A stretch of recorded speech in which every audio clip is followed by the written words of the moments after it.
Article के बारे में, आर्टिकल की डिफिनेशन बताइए।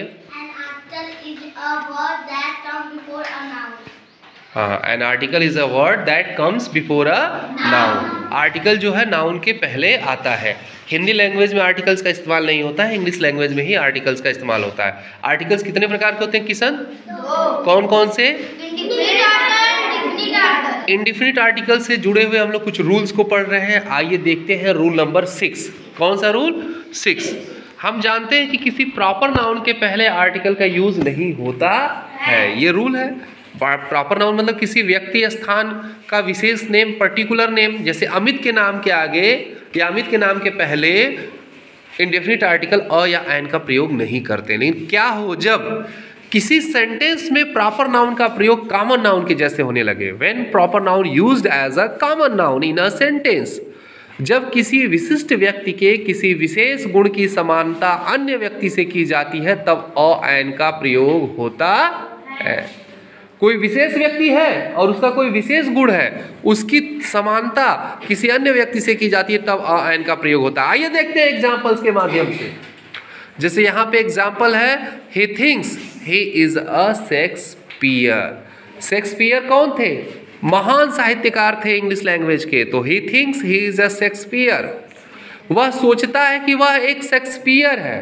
वो क्या है? वह एक शेक्सपियर है। तो यहाँ पे बताया गया है, here Shakespeare does not refer to the actual person but someone like him.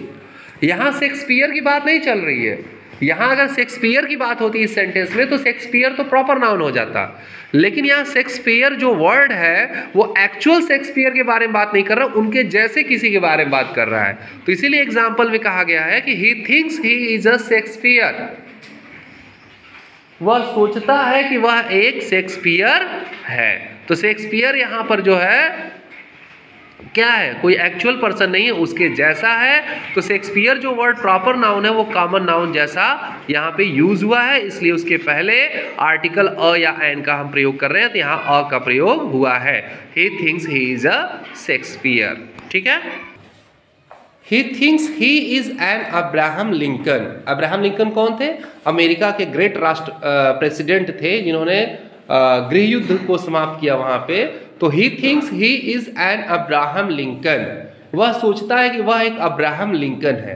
तो यहाँ भी जो अब्राहम लिंकन वर्ड है वो एक्चुअल अब्राहम लिंकन के बारे में बात नहीं कर रहा है, उनके जैसे किसी के बारे में बात कर रहा है। यानी यहाँ जो अब्राहम लिंकन है प्रॉपर नाउन की तरह इस सेंटेंस में यूज नहीं हुआ है, बल्कि वो कॉमन नाउन के जैसे यूज हुआ है। तो he thinks he is an Abraham Lincoln.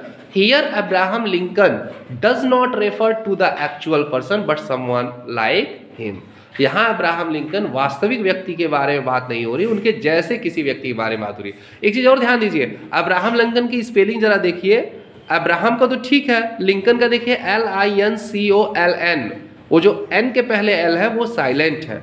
वैसे शेक्सपियर की जो स्पेलिंग है, बोलते तो हिंदी में शेक्सपियर है लेकिन इंग्लिश में लिखते हैं शेक्सपियरे। तो नामों की स्पेलिंग को जरा ध्यान देना है। बहुत सारे स्पेलिंग ऐसे होते हैं जिनमें थोड़ा कॉन्फ्लिक्ट होता है, जैसे लेफ्टिनेंट है ना, जैसे कर्नल। तो इन सारी स्पेलिंग्स को ध्यान देना है कि अब्राहम लिंकन की स्पेलिंग में एल जो वर्ड है एन के पहले वो साइलेंट है। ठीक है, ओके। तो अभी हम क्या पढ़ रहे हैं कि प्रॉपर नाउन का जब सेंटेंस में कॉमन नाउन की तरह यूज होता है, यानी किसी विशिष्ट व्यक्ति के किसी विशेष गुण की समानता अन्य व्यक्ति से की जाती है तब अ एन का प्रयोग होता है। आइए इसमें आगे और देखते हैं। तो आपने क्या जाना अभी तक? आपने ये जाना कि a proper noun generally does not take any article, but when a proper noun used as a common noun you must bring a or an before it. It means a person possesses some common qualities of the person in bracket proper noun being mentioned in the sentence.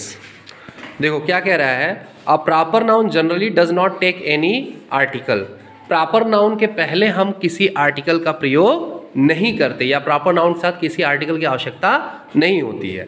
But when a proper noun used as a common noun, लेकिन जब proper noun का किसी sentence में common noun की तरह use होता है, you must bring a or an before it. तो आपको अवश्य इसके पहले अ या एन का प्रयोग करना ही चाहिए, अवश्य करना है। ठीक है, it means a person possesses some common qualities of the person.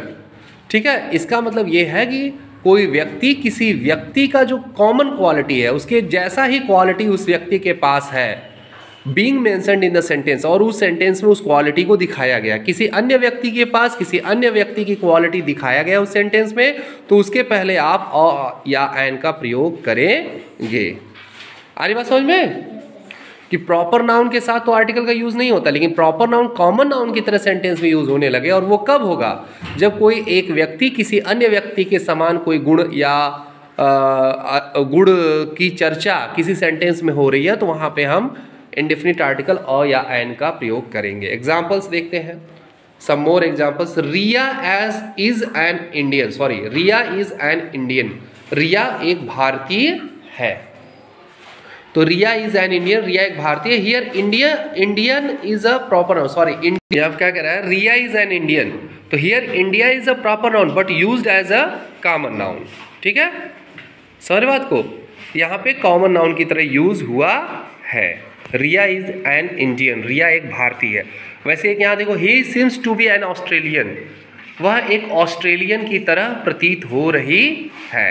Here Australia is a proper noun but used as a common noun. ठीक है, सर बात को? ऑस्ट्रेलिया जो वर्ड है वो क्या होता है? प्रॉपर नाउन होता है, लेकिन यहाँ पे कॉमन नाउन की तरह यूज हुआ है। तो जब किसी सेंटेंस में प्रॉपर नाउन का कॉमन नाउन की तरह यूज होने लगे, बात समझ रहे हैं? किसी सेंटेंस में प्रॉपर नाउन की जगह प्रॉपर नाउन की तरह, सॉरी उसको इंडियन रहे, देखिए आई बेग योर पार्डन, देखिए यहाँ पे क्या है? Riya is an Indian, Riya एक भारतीय है। ठीक है, तो जो भारतीय वर्ड है, जो इंडियन वर्ड है, वो खुद अपने आप में प्रॉपर नाउन है, लेकिन यहाँ पे वो इस सेंटेंस में कॉमन नाउन की तरह यूज हुआ है, इसीलिए इंडियन वर्ड के आगे एन का यूज हुआ है। किसका यूज हुआ है? एन का। तो रिया इज एन इंडियन, तो here Indian is a proper noun but used as a common noun.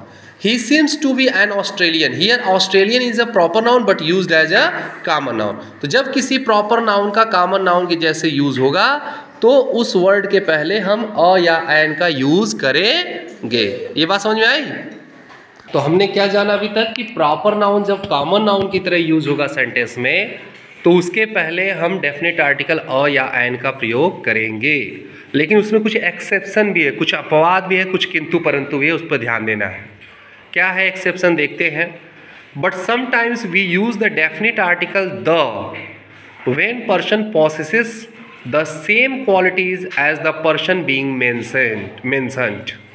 कह रहा है कि कुछ समय हम क्या करते हैं, सेंटेंस में आर्टिकल द का प्रयोग करते हैं, इंडेफिनिट आर्टिकल अ एन के बजाय द का प्रयोग करते हैं। कब?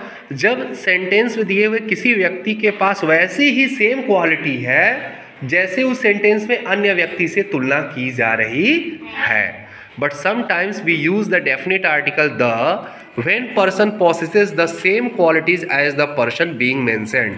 सेंटेंस में जिस पर्सन को मेंशन किया गया है उसकी जैसी क्वालिटी किसी अन्य व्यक्ति के पास है, तो उस व्यक्ति को हम लोग द से मेंशन करेंगे, यानी उसके पहले हम डेफिनेट आर्टिकल द का प्रयोग करेंगे। एग्जाम्पल देखते हैं। जैसे कहा जा रहा है Aniket is the Gandhi ji of our class. क्या कहा जा रहा है? Aniket is the Gandhi ji of our class. Aniket हमारी क्लास का गांधी जी है। Here Gandhi ji does not mean Mahatma Gandhi, यहाँ महात्मा गांधी की बात नहीं हो रही कि अनिकेत महात्मा गांधी हो गए। यहाँ पे द का मतलब है the stands for the qualities that Gandhi ji is known for. The का प्रयोग इसलिए किया गया है कि गांधी जी के अंदर जो गुण थे, सत्य, अहिंसा, सत्याग्रह के, उन गुणों की बात की जा रही है। तो अनिकेत के अंदर वो गुण हैं, तो इसलिए अनिकेत को कक्षा का गांधी जी कहा जा रहा है। तो Aniket is the Gandhi ji of our class. Aniket हमारी क्लास का गांधी जी है। यहाँ गांधी जी का मतलब महात्मा गांधी से नहीं है, यहाँ मतलब गांधी जी के गुणों से है, जिसे हम गांधीवाद कह सकते हैं। और उसको हम किससे प्रदर्शित कर रहे हैं? द, जो डेफिनेट आर्टिकल है। The stands for the qualities that Gandhi ji is known for. The उन निश्चित गुणों की बात कर रहा है जो गांधी जी जिसके लिए जाने जाते थे, और उसी संदर्भ में अनिकेत को हमारी क्लास का गांधी जी कहा जा रहा है। तो क्या था यहाँ पे किंतु परंतु? ये था कि but sometimes we use the definite article the when person possesses the same qualities as the person being mentioned. एक व्यक्ति के पास सेंटेंस में वैसे ही गुण हो जैसा उस सेंटेंस में किसी अन्य व्यक्ति से तुलना करने वाले के पास हो। जैसे आपके पास एग्जाम्पल था कि Aniket is the Gandhi ji of our class, तो वहाँ पे गांधी जी का मतलब महात्मा गांधी ना हो करके गांधी जी के गुणों से उसकी अनिकेत की तुलना की जा रही है, और इसी के लिए द आर्टिकल जो डेफिनेट आर्टिकल है उसका यूज किया गया है इस सेंटेंस में। अगला एग्जाम्पल देखते हैं, some more examples. Kalidas is the Shakespeare of India. Kalidas India के शेक्सपियर हैं, ठीक है। जैसे शेक्सपियर एक महान कवि, महान साहित्यकार थे यूरोप के, वैसे ही कालिदास को कहा जा रहा है वो भारत के शेक्सपियर है। तो यानी कालिदास शेक्सपियर नहीं हो गए, जो शेक्सपियर के गुण थे वही गुण कालिदास में है, यानी शेक्सपियर जैसे कवि हैं। कालिदास क्या है? शेक्सपियर जैसे कवि हैं। नेक्स्ट एग्जाम्पल है, Milton is the Surdas of England. एक इंग्लैंड के एक कवि थे जॉन मिल्टन, आगे आप लोग पढ़ोगे, जो 40s में जो है इतना ज़्यादा वो पढ़ रहे थे, मतलब रातों में भी पढ़ते थे, तो उनकी आंखें चली गई। और उसके बावजूद उन्होंने साहित्य की दुनिया में, कविता की दुनिया में बहुत अच्छी अच्छी कविताएं लिखी, जिसने समाज में अप्रतिम योगदान दिया। जैसे सूरदास का जो महत्व भारत में, वही महत्व जॉन मिल्टन का इंग्लैंड में है। तो यहाँ पे कहा जा रहा है इस सेंटेंस में कि Milton is the Surdas of England. तो मिल्टन क्या है? इंग्लैंड के सूरदास हैं, यानी सूरदास जैसे कवि हैं। सूरदास नहीं हो गए, वो सूरदास में जो क्वालिटीज थी वही क्वालिटीज मिल्टन में है, और इसीलिए सूरदास के पहले द का वर्ड यूज किया गया, द डेफिनेट आर्टिकल का यूज किया गया है कि Milton is the Surdas of England. Next क्या है? Jaipur is the Paris of India. Jaipur Bharat का पेरिस है, यानी पेरिस जैसा शहर है, अर्थात जो पेरिस शहर में क्वालिटीज़ हैं वही क्वालिटी जयपुर में भी है। तो इसीलिए यहाँ पे जयपुर की तुलना पेरिस से की गई है। और जो द है, the stands for the qualities that Paris is known for. The इसलिए वहाँ लगाया गया है कि उन क्वालिटीज़ को डिफाइन करने के लिए, निश्चित करने के लिए जो पेरिस के पास है वही जयपुर के पास है। तो आपने क्या जाना कि जब किसी सेंटेंस में एक व्यक्ति की तुलना दूसरे व्यक्ति से की जा रही है, तो वहाँ उस दूसरे व्यक्ति के पहले हम डेफिनेट आर्टिकल द का प्रयोग करेंगे, जिससे ये स्पष्ट होगा कि यह व्यक्ति दूसरा व्यक्ति नहीं है, इस व्यक्ति के अंदर गुण दूसरे व्यक्ति जैसे हैं। जैसे आपने उस एग्जाम्पल में जाना था कि Aniket is the Gandhi ji of our class, यानी Gandhi ji does not mean Mahatma Gandhi in that sentence. The stands for the qualities that Gandhi ji is known for. The जो वहां लगा था इसलिए कि गांधी जी जैसे गुण अनिकेत में है, तो इसलिए अनिकेत को क्लास का गांधी जी कहा जा रहा है। तो आज आप क्या जाने कि प्रॉपर नाउन के पहले तो कोई आर्टिकल के यूज हम करते नहीं है, सामान्यतः प्रायः कॉमनली हम यूज नहीं करते हैं। लेकिन जब प्रॉपर नाउन सेंटेंस में कॉमन नाउन जैसा यूज होता है, तो उसके पहले हम इनडेफिनिट आर्टिकल का भी यूज करते हैं और विशेष कंडीशन में डेफिनिट आर्टिकल का भी यूज करते हैं। यहाँ पर आपका इंडेफिनिट आर्टिकल खत्म होता है। अब इससे जुड़ा एक एसएससी और सेल्फ हम लोग कल करेंगे और फिर डेफिनिट आर्टिकल पढ़ेंगे। और इसको बुक्स में भी देखना है, काफ़ी एक्सरसाइज करना, जो चीज़ ना समझ में आए उसको पूछना है। और जो ये वीडियो बना रहे हैं, इस वीडियो को देख करके रिवाइज भी करना है कि क्लास में क्या बातें कही गई थी। पहले आपको समझाया गया, फिर वीडियो बनाया गया, तो जो आपको ना समझ में आए इसे आप देख सकते हैं, फिर उसके बाद हमसे भी फिर से पूछ सकते हैं। Thank you.